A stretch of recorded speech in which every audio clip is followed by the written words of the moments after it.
It's funny shit stories. Tell us about it. It's a podcast. Test 1, 2. Testes and balls. Testes and testicles. Vast deferens. Vast deferens. The vast deferens. The vast expanse of deferens. Deferens. Well, you're just going to discover the unknown. Alright. Where is this place? It's beyond. It is the great frontier. Welcome to Funny Shit Story. I'm your host, Justin. And I'm just somebody who's here for the I ride. don't know this person. They just wandered in, and I thought, you know what? You can stay. You know what? You can stay. Listen to me just talk about some funny shit. All right. So you come to this show and you listen to us talk about those experiences in life that are maybe a little taboo, but hopefully universal. Experiences that everyone has, and maybe you don't want to necessarily talk about them in front of people you don't know really well. But you know what? I have a feeling that this podcast will be really fun for people to listen to when they're in public, like in their earbuds. Yeah. They can be like, oh my gosh, that's right. And you shit your pants at summer camp. And they'll be like trying not to laugh, but laughing with earbuds in. And I like this they're idea. just gonna get lost in their workouts. I like this. I want you to listen to us wherever you go in life, the office, at the gym. We're going to tell you some funny stories. We like to start out our podcast with like little anecdotes about things that have happened to us. I have a funny one that you haven't heard yet. Okay, please tell. Please tell us Okay. all. Please tell the class, Justin. So, I graduated from a graduate program like last year, and when I was in the program, I was pretty busy. I didn't work full time, and I ran an Airbnb. I had a 2-bedroom apartment, so it was a private room. It was pretty cheap, and I make a little extra cash. In fact, over the summer, I actually covered my entire summer rent with my Airbnb room. Damn. So it was really a great idea for me, so I definitely recommend it. It was a great experience. Airbnb's not a sponsor yet. Not a sponsor yet, but a little plug. We're here in Cleveland, not a huge city, but most of my guests were people associated with the universities here, people associated with the hospital here. So I had a great group of people who were renting the room, and it was a safe experience. But I only have one bathroom. I like where this is going. And I had no problems with it for like 2 years, where it just really wasn't a thing. You know, I'm pretty busy. The people who are staying in my place were pretty busy. I even had long-term guests for a while, 2 of them, stay over the summer, a boyfriend and girlfriend, and we didn't really have any issues with the bathroom. I never really had a problem.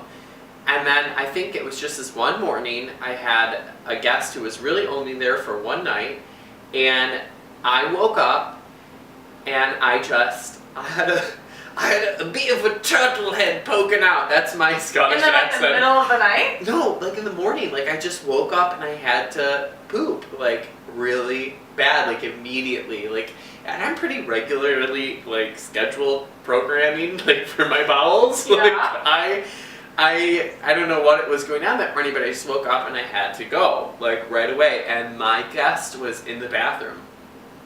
And you know, I don't know this person. Like sometimes people would like come into my Airbnb and they would just like, I'd have a lockbox, they would let themselves in, they'd go to sleep, it'd be late, they'd be done traveling. I wouldn't necessarily have met them, which is kind of weird. Like they're staying in my house, I didn't meet them. But right. I never had a problem. Anyway, I woke up, this person's in the bathroom, and they're just in the bathroom for a very long time. And I'm like cramping. I'm like having cramps. Like I'm like in pain. And I'm sweating, and I'm like, oh my God, I have to poop. And it was so immediate and so intense that I was like, I mean, I live right by little shops and things like that. Like there's a coffee shop right downstairs. Oh, no. I could have like gone down to a coffee shop. Sometimes the faster you move, though, the more I it couldn't. moves I was over like you. sweating, and I was like, I'm gonna poop my pants, and I was like panicking. I was like, oh my God, I'm gonna poop my pants as an adult, as like a 35-year-old man. I'm gonna poop my pants in my own house, like, And I don't know what was so immediate And about like, this. what are you gonna do? What's What- your next move? Right, so and I was like going over it in my head in a panic, like, you know, if I go down to this coffee shop, like I'm gonna have to buy coffee and like it's just not gonna work. Like it's just, I don't have that time to go down. I'm with like a 3-flight walk-up apartment. Oh, I don't Lord. have time. You're shitting on the stairs for So sure. and this is really hard for me to say out loud, but I'm just gonna say it in the Say it spirit out of our- loud, record it, Just and say broadcast it to everybody. I want everyone to know, but in the spirit of our show. So I pooped in my room. And no! I did. I like made like a makeshift like bedpan. Like I didn't go in the bed, but I like Oh my I got like a trash can and like 14 trash bags, and I just Oh my god, you just won I the just- shit story I just podcast. fucking pooped in a trash can. I got toilet paper out of my linen That was closet. smart. And I just pooped in I'm a nurse, so like we make people poop in their bed all the time. And I just knew, I was like, people. we make people are like, You can poop in that bed, thank you very pooping much. here because we don't have bathrooms on this floor. You're heavy. I'm not gonna pick you up. No, we don't have bathrooms on our floor. I work in the You intensive. pooped. It was in a It was trash in can. it was like I like a little bedroom trash can, like a little like waste paper basket, and I put like 18 like shopping plastic bags in it. That you know how you like go shopping and you like want to be eco-friendly, and so you like You used a reusable shopping bag to take a shit in your own home? Oh my god. No, not reusable. You know how you like are like good intentions. You have all the reusable Oh, bags, right. but you don't bring them Right. with you. So then you end up with plastic ones. You They're feel like kitty guilty. litter bags. Yeah. Well, they're like the Or little- dog shit bags or human shit bags. They're human in your shit case. bags, but they're just the grocery. You just keep them around just in case you have to shit your pants. You The shit won't- you save all these and they're just in your house because you don't want to throw them away, because you don't want to hurt the environment, and you're just like, there's like a stack of plastic shopping bags that you Oh feel guilty my about, and I finally God. had a use for them. I was like layered like 14 of them, and I pooped in them, and then I tied Oh them my all, god. just tied one, tied another, tied it, and so that is my human poop. And then you anecdote. wiped. Yeah, I had toilet paper in the linen closet, so I wiped like normal. And then- Americans, by the way, have such weird butt hygiene. Like, I was it's just thinking paper. this today. It's just paper. So there was nothing that I really like needed my toilet for. I realized. I realized that. Wow, we're not getting any toilet sponsors. It's just like You just toilets take a are shit. useless. You just take a shit in a The bag. waste paper or- basket. It totally worked. Oh my god. That is not the ending that I thought was coming.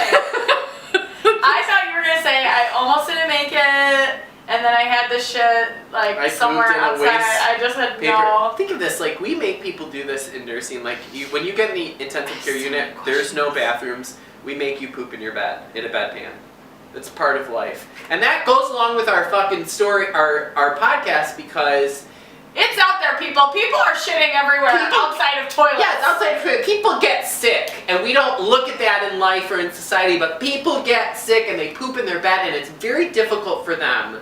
So I do want to go back to something that you brought up. I know I can see you looking over my list of What topics. are you writing? But She's I- writing things down, people. So I had like a list of things that I want to talk to you about, but you just brought up several different things that I wrote down so I wouldn't interrupt you. But one thing is that Dax Shepard, who also has a very funny podcast, by the way, on his podcast just mentioned that recently he had a conversation with himself and some other male adults, and they all agreed that they shit their pants about once a year. Oh my god, no, Like that's not. about once, I'm an once adult every year, male. 18 months, they shit their pants in varying degrees. In of some course. way, they have a little. Rabbit turd, skid mark, full blown. I don't have that problem, and I'm not just saying that, you know, for my own like confidence. Like I really don't have that problem.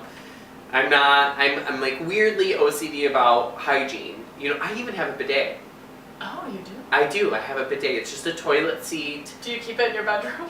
It's actually in this closet. I haven't installed it in this apartment. So, okay, then leading into butt hygiene. I'm a firm believer in, and this is something my grandmother taught me, that when I became an adult was like, why is every adult not doing this? Pardon me. This whole concept that you would poop, and then you would take a dry piece of paper dry and it all They over just your butthole. smear poop. Like Americans have bad butthole hygiene. So, what she always taught me is that you always have butt wipes. You have Yeah. a wet wipe always Yes. to wipe your butt. Yes. And so I've always done that as an adult. And Yes. my husband was like, "Why are you? That's like so abnormal. Like, that's for babies." And I was No. like, "No, you're gonna take Lots a of- dry piece of wadded paper and take the poop and smear it all over your butthole, and you're trying to tell me that shit is clean." It's The not. rest of the world doesn't dry wipe. They don't dry wipe with Ugh. cotton, whatever the fuck that's made out when of. was the last time you changed a shitty diaper? Yeah, Imagine if you had just like a piece of paper towel and tried to just smear it and try to everywhere. just be like, this is clean, my Oh my baby's God, clean. No. I know, we don't do Yeah. that in the hospital. I wipe adult butts all the time, but we use wet wipes. And Oh yeah. so bidets, 1000%. people, you can get bidets online. They're toilet seats, and you hook them up to your, your toilet and the toilet You're like plumbing. plumbing, yeah. Yeah, and that's just It's like a fresh drinking water. That's fountain like fresh. sprays your butt. Yeah, it is, and once you do this, you're like, oh my god, I can't believe I ever How did clean I anything. am. And you don't, like, it's so clean. My parents have one in their shower, and their shower is like from like the early 1900s, so it actually kind of looks like, I don't even know how to describe Like a it. drinking fountain. But it looks like a drinking fountain. It's a little arm that swings out. But if you've never used it before and it's placed directly under your asshole, it will shoot water entirely through your colon, like through your body and out through your ears. Like it's ice cold and like a fire hydrant. So you have to like barely turn it on. So it's always interesting to just like. Oh my think god! about what Now happens I'm to people. thinking about gay men and douching, which is something that. Do gay men douche their butts? Oh yeah, you didn't know this? No.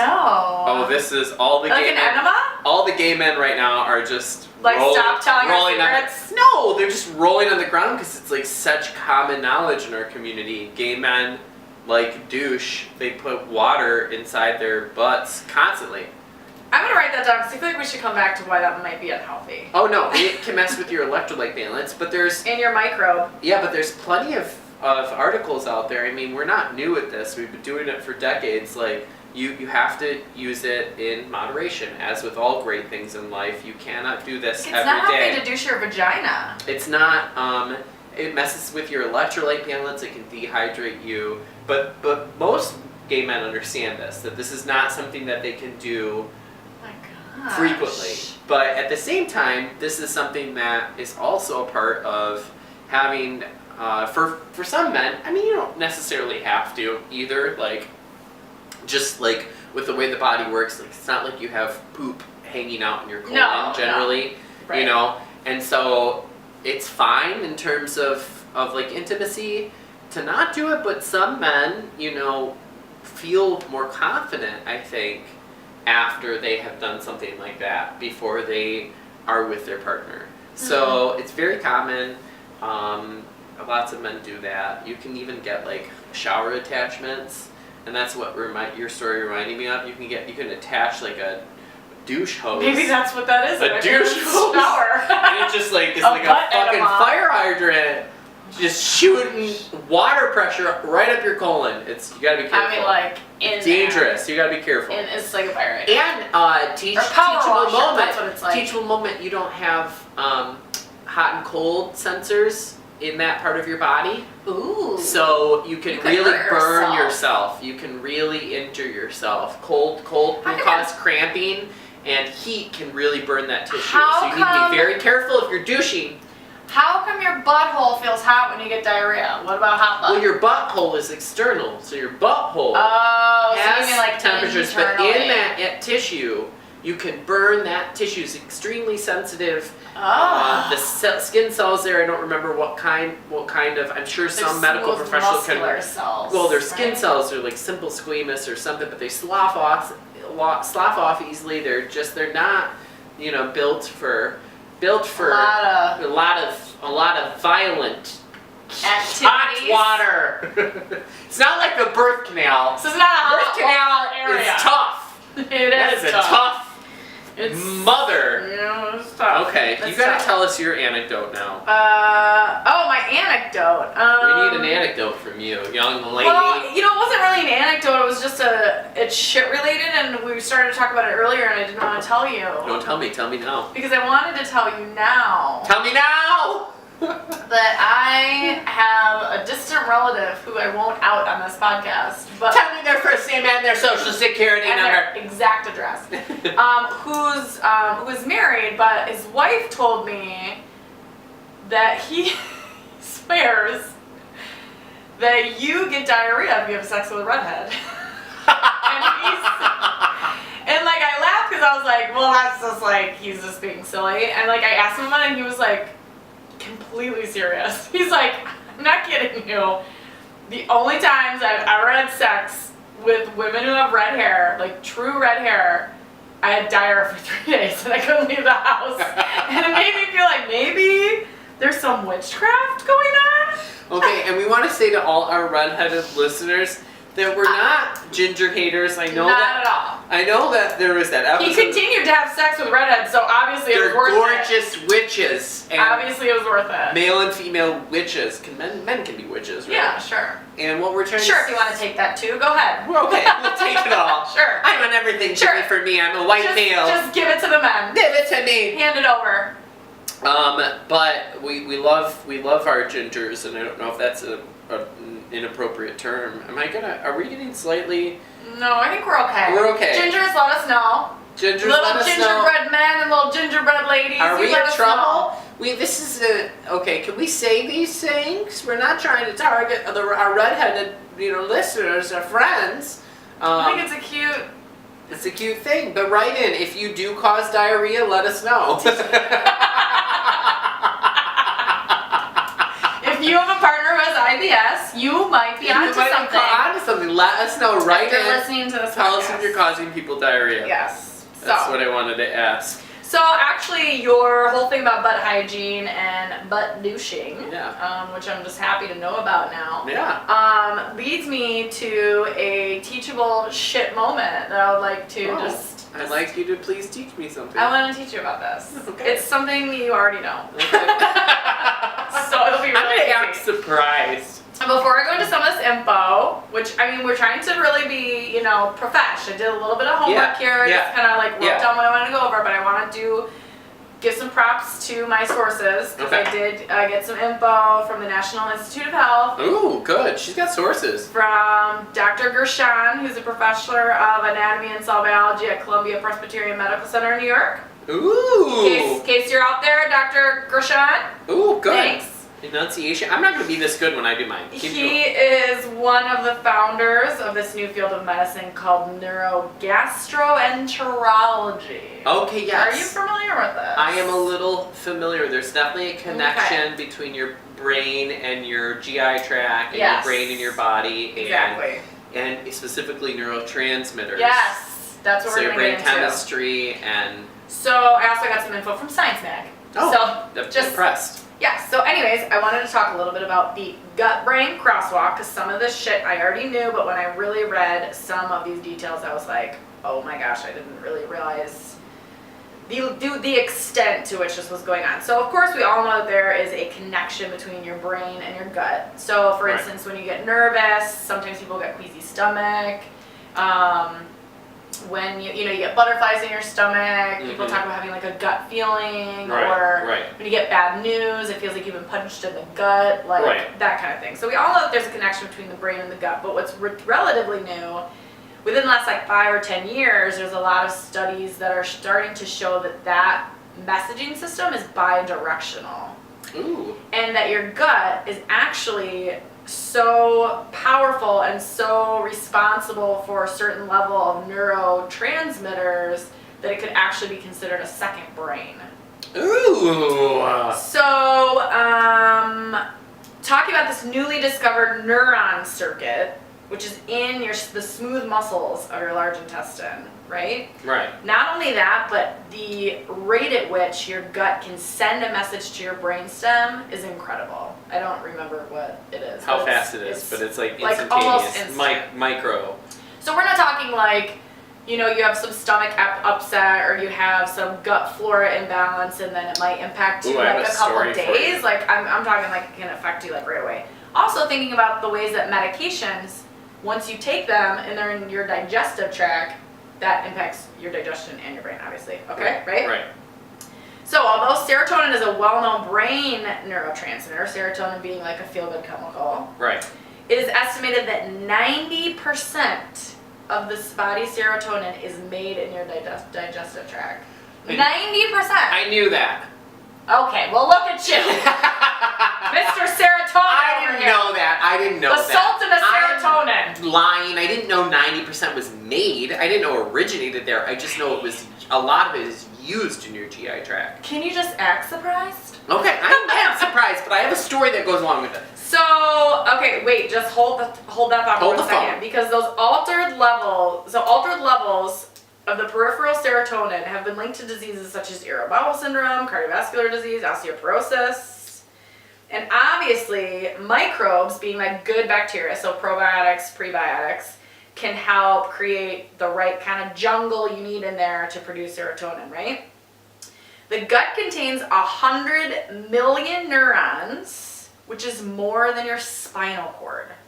Wow, I So, did not know that. Oh, of course you did. Now you're just faking it. I'm not kidding, Angie. I find that to be pretty crazy. So major That blew my mind neurotransmitters- more than your spinal cord. Mhm. So major neurotransmitters like serotonin, dopamine, norepinephrine, and nitric oxide are in the gut, right? Okay, so I'm not super familiar with nitric oxide, but norepinephrine is like your Nitric oxide. is like it's like almost your fight or flight. It's Yeah. gonna help with blood pressure, increase your blood pressure, And that's the one, like if you're taking an SSRI, that's for serotonin. If you're taking an SNRI, like Wellbutrin, yeah. that's norepinephrine. Okay.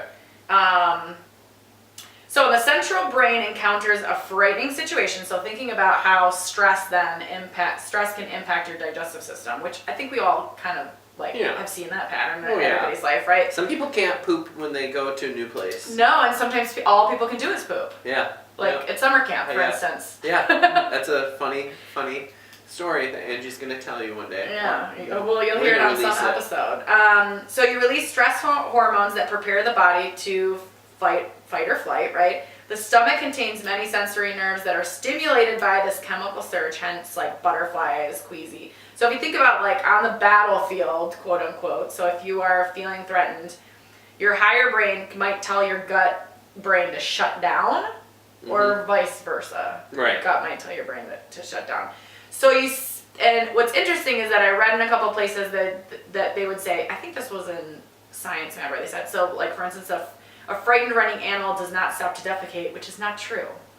And the reason that's not true, and animals do defecate when they're running from a predator, is because vomit and feces confuses predators. Oh. So sometimes you'll see I'm sure we've all seen an animal that was just shitting while it was going, right? Yes. Like the animals, in a I've always parade. envied animals for that. Like they're just like walk and poop and they're just no big deal. Like I don't even have to stop. And my cat, I had this very disturbing moment with my cat once. who's a nervous Nelly. She's got all sorts of, she's really emotionally dependent. She's got a big brain gut connection She's going got on. a big old second brain. And she once was like walking all over me, and I don't remember. I I blocked it out. I picked her up. Booker and I was laying down with Booker. We're like reading a story, and she comes up. She's walking on us, and I picked her up. But when I picked her up, I startled her. I think she wasn't expecting me to pick her up and move her. And liquid diarrhea shot out of her asshole like a laser. No. And Booker and I were like, "Oh my god, what was that?" And really, I was like, maybe she's sick. Like, what has happened? But then upon reading, discovered that a lot of animals, but my cat in particular at this moment, had a full anal gland, which is ready to mark when it gets, so the second she got started, it was like, just everywhere. Oh my god. It was, and they Do we have that? We don't have that. I Like know, when we a lot of accidentally shit our veterinarians, right in veterinarians, Oh no, dogs sometimes, you have to take your dog sometimes to get their to the anal vet to gland get their anal gland expressed. Expressed. I'm Gross. gonna express your anal gland. Gross. Okay, so this is all fascinating. Okay. I just want to share a quick story. I have a family member who I won't name and protect their anonymity, but they were experiencing they had just had their second child, given birth to their second child a couple months prior to this. They were still breastfeeding. They had some seafood in Florida and got a really bad case of food poisoning, and it was a specific kind that's like related to algae or something like that either the shellfish was eating or the shellfish was exposed to. It was especially toxic, and this person was very ill and had to be hospitalized. At least was in the ER for like 24 hours, and they then experienced a period of 72 hours of extreme insomnia and anxiety following this event. Yeah, sure. And their milk dried up. Mm-hmm. So you're probably dehydrated. big gut connection. But I was always thinking quite a bit about how serotonin and dopamine are used so much in their GI tract, in smooth muscle excitation to keep the movement going.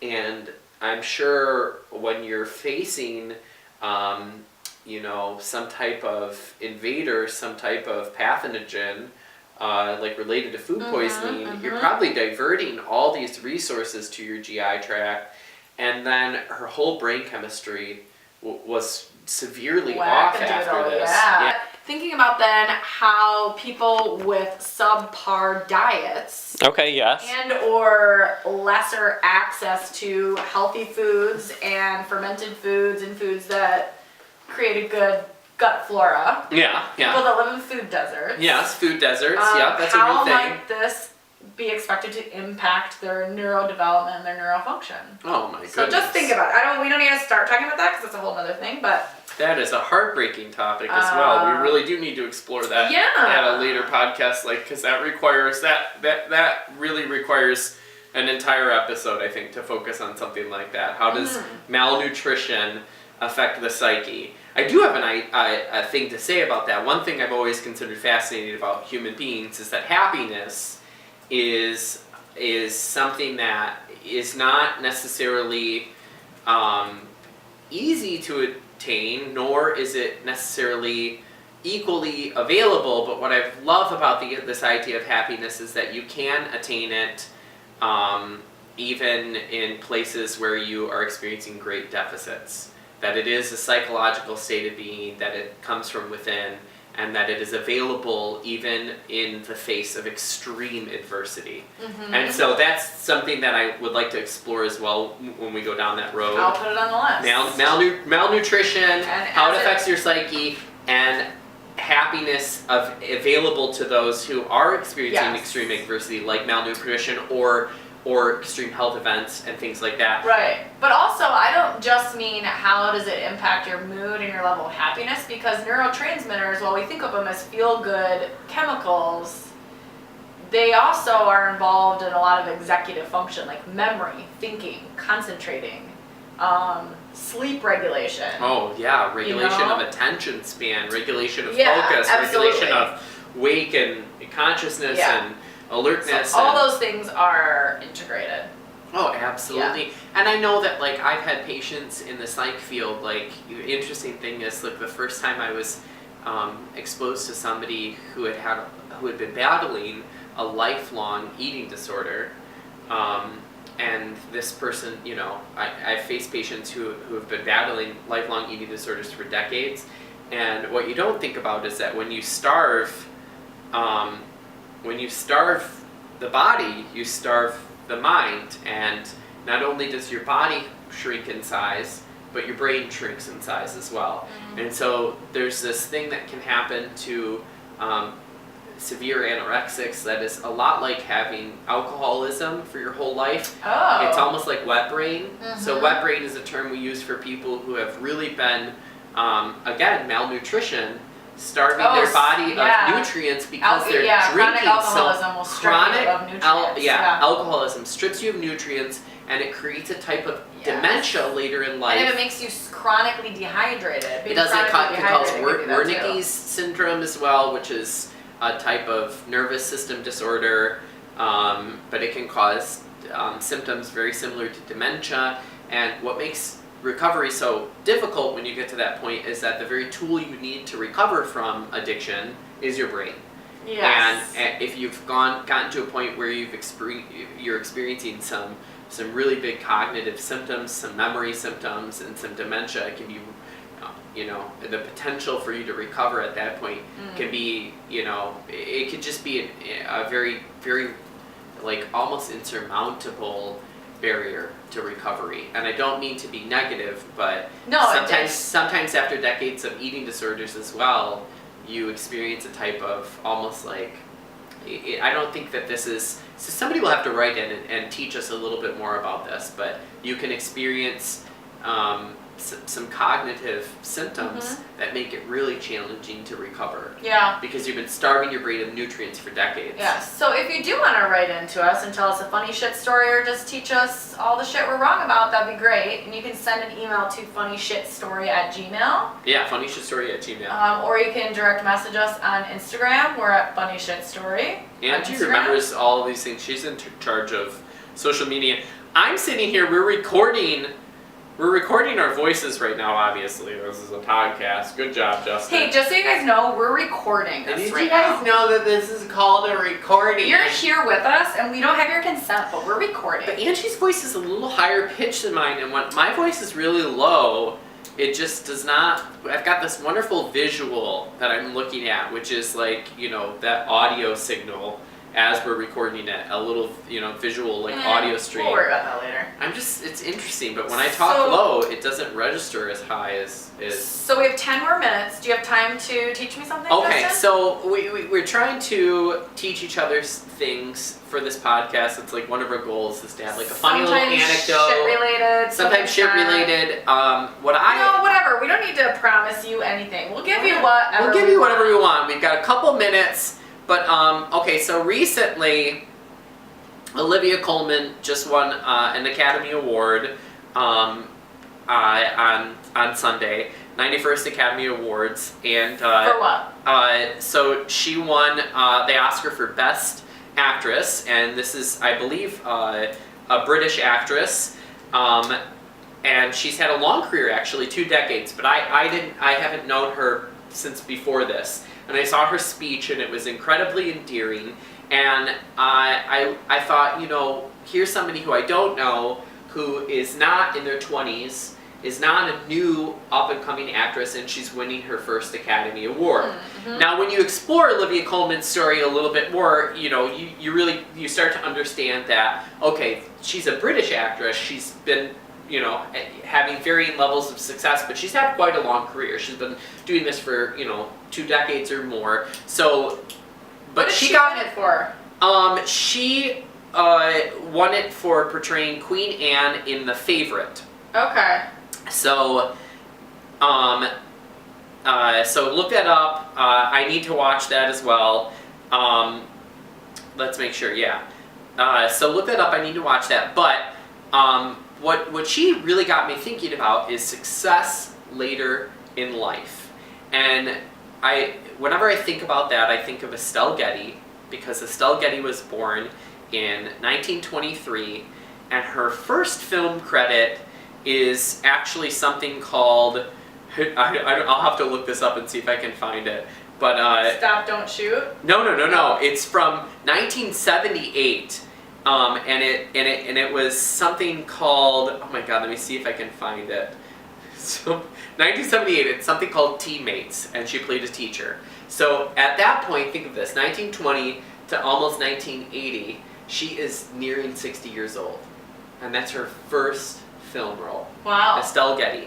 And she has, several Emmys, 7 different Emmy Awards from 1986 to 1992 for her role on The Golden Girls. But her career really took off later on in life.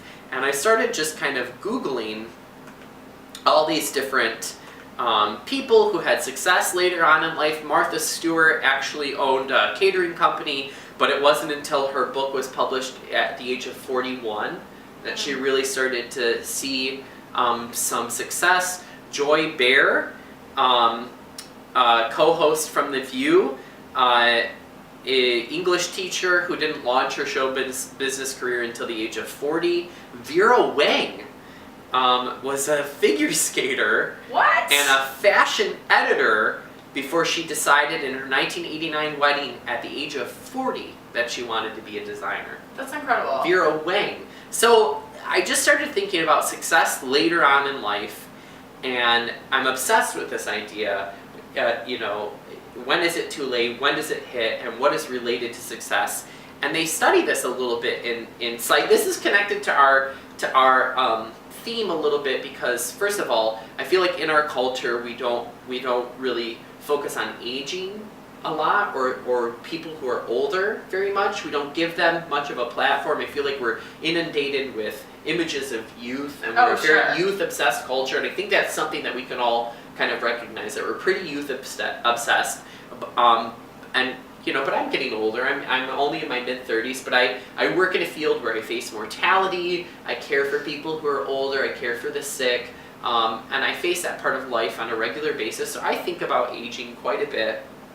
And I think about the rest of my life, how I'm going to, hopefully be here till I'm 70, 80 years old. And, what do I have time for? Be here, beware. Be here on this planet. You only want to live to 70 or 80? Okay, I would love to live to 90, but realistically, men live to what? Like life expectancy in the U.S. is like late 70s for males? Yeah, but imagine how much longer the life expectancy is going to be in the next 50 years. That's amazing, but I just have It's going to be like 100. Most people are going to live to like at least 100 years old. I love that idea. Years. I take care of people who are dying at the age of like 40 years old all the time, so it's really hard. Did you pick this topic because it's my birthday week? Oh my god, are you feeling personally attacked? I mean, I'm only going to be 36 for like 7 more hours. I picked this topic because aging is related to something that we sometimes don't talk about. Mortality we don't talk about, but success later in life is No, Justin, tell me more about how I'm going to die. That's not the point of this. I'm not going to teach you that you're going to die, but what I am trying to teach you is that... it's happening soon! I just want you to focus on it.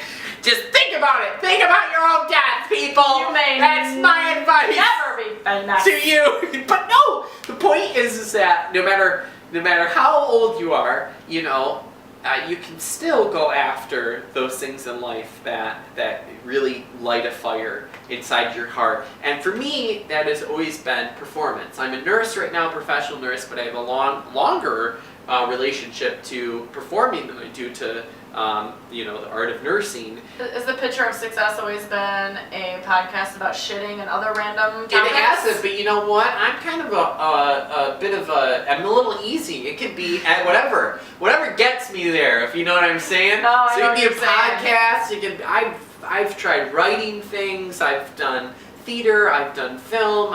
You just like to express yourself. I've done stand-up. I like to perform. I like the extroverted arts. I like performance art.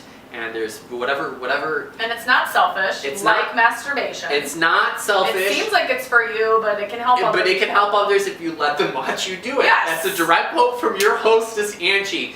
Both masturbation and performance can help others can if help you the world. let people watch you do it. Can heal the world. Can heal Just the let world. people buy tickets and watch you do it. We're trying to connect this all to this idea that success in life, more so than being related to youth, more so than being related even to talent or ability, psychologists and social scientists have been looking at this for a while, and it's really related to perseverance.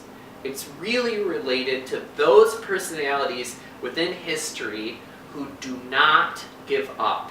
We all face the same level of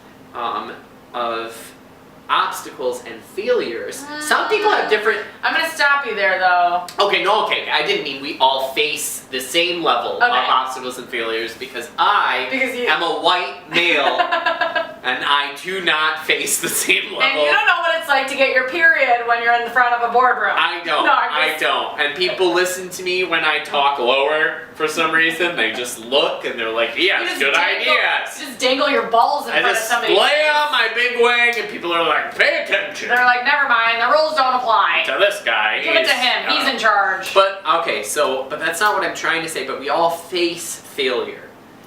And people who are successful and who have achieved success face failure as well, and they face it frequently. Mm-hmm. But what is really a good deciding factor of whether or not you experience success in life and whether or not you achieve your goals and dreams is perseverance, grit, doggedness. This refusal to give up. And people have tried to quantify this and call it grit or call it doggedness in psychology, but it's people who do not give up. Charles Darwin didn't really start to experience his successes until he was 51. That's interesting because when I've heard the term, like in my field, when I have heard the term grit, which does seem like tend to be kind of a trend right now, it's related, but maybe like a cousin of the concept of perseverance. It's more like if somebody has grit, the way that I see it is that they don't need to be in a polished office with people minding their P's and Q's. They can get down in the fucking trenches and be in the shitstorm. Well, I love that. And but yeah, you're right. That is but really that's perseverance. Yeah, you're right. It's this willingness to be uncomfortable, this Yes. willingness to fail. And I want to Face talk a little bit about my vulnerability. sister and my brother-in-law because In the next 2 minutes. in the next 2 minutes, I feel like they have a pretty successful marriage. Sometimes they're very nasty to each other. They're sometimes very angry with each other, but they have this willingness to be uncomfortable that I think is so admirable that it doesn't faze them when things get tough. They've got 6 kids. She's a NP. He's a working professional. They both take classes. They're busy people with 6 children, but they just have this very admirable willingness to be uncomfortable. It doesn't faze them when shit gets unhappy. They're just like, this is part of the ride. See, I like it when people get nasty because it means sometimes it can indicate that they're being transparent and authentic. And I totally rely on people doing that because otherwise I spend so much time and energy and other resources trying to figure out if I did something wrong or if I offended something and figuring out how and why and then how to make it better. And I find so much more freedom in we talked about this earlier, so much freedom in just being able to count on somebody. Like if I screw up, I just want you to tell me. Being transparent. Yeah, they have that. They release their emotions on each other. They're honest with each other, and they're not very sensitive. They don't hold on to grudges. Like I could be really maybe sensitive. Because they're secure. They're not insecure. They're not insecure. They'll release their anger at each other, and sometimes I'm like, whoa, that's a little too much, and I'm sure they could work on that. But they don't hold a grudge. 5 seconds later, they're laughing, they're smiling. They really have an understanding that shit sometimes is unhappy, and that's part of life. Or shit, sometimes I'm angry, and I'm going to tell you about it. Or sometimes things aren't fun. So I don't want us to take too long. I do want to say go to AngelaDuckworth.com if you want to take a grit scale. It's just a series of a couple questions. You can test your grit. Go to www.psychologytoday.com. Read about the truth about grit. If you just Google the truth about grit, article from 2016, written by Romeo Vitelli, PhD. He talks a little bit about grit. You can read a little bit more about this. Go to Wikipedia, look up Estelle Getty and her career. She's an amazing woman. Look up success later on in life. And then send us an email about a time you shit your pants. Oh yeah, give us a story. We've only got 45 seconds. You gross idiots. Yeah. Oh no, I don't have another story. But tell us, you guys, you listeners, you right now. You tell us. Pointing at you. Send us pointing at you. You can't see us, but send us an article. Tell us a funny story about shitting your, especially as an adult. And you might be having this feeling right now, Angie, I haven't shit my pants in the last little while. I don't know, but if you think about it, there is a library of shit stories in your brain, and once you open it, it will. I pooped in my trash can in my bedroom. And you led with that. And I led with that. Really That's how you get to know me. So thank you for listening. This has been our podcast, Funny Shit Story. You should subscribe or follow or whatever the hell you have to do. Go to us on Facebook. Go to Instagram. We might be a little over 50 minutes, but fuck it. You know what? We live for us. We do what we want. So thank you so much for listening. Bye. Bye. We did it. Nailed it. We're just gonna post that. Yes, post it. Well, wait. Let me post the other one first. Don't you think? No. No, we're posting this. That was today. perfect. It can be our first episode. It's new. And the flow was good. You know what really helped us? we did this for like 3 months as practice. Yeah, And yeah. we fucking nailed it. And now we know we can do this and And we were post helping it. each other like move along Yeah, too. yep. Now we know we can do this, Angie, and we can post it, and it's gonna be fine. Like, we don't have to wait to edit it. I'm just gonna post this shit when you leave. Great. Okay? On Podbean? Wait, I don't know.